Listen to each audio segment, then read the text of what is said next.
Hello，又係我哋福語報牛嘅時間啦。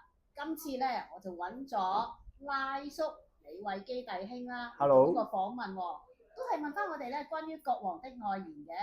拉叔啊，你覺得咧今次你作為一個新人嘅演出咧，你有冇啲乜嘢覺得好緊張嘅地方啊？初頭好戰戰兢兢啊，因為未試過玩呢啲嘅福音報偶嘅演出啦。咁亦都要知道一人要分演幾個角色喎，咁心裏面初頭都有啲好緊張㗎。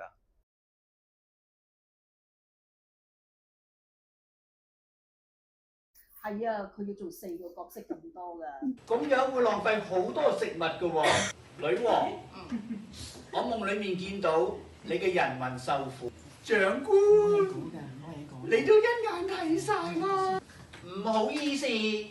咁你覺得咧，今次咧喺呢個巡迴演出裏邊咧，你有咩最難忘嘅經驗咧？最難忘經驗啊，就係喺我哋演出裏面咧，可以同一啲嘅長者啦，大家互動啦，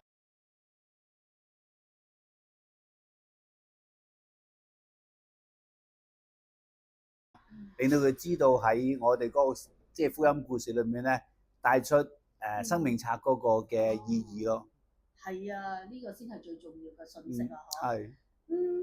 如果咧俾你覺得再做一次嘅時候，你覺得有咩地方你可以做得更加好啲咁樣？我自己就因為第一次啦，咁喺嗰個布偶一啲嘅身形啊、動作啊、你啲手勢裏面咧，我諗應該可以再改善、提升啲好啲。你已經做得好好㗎啦！多謝多謝。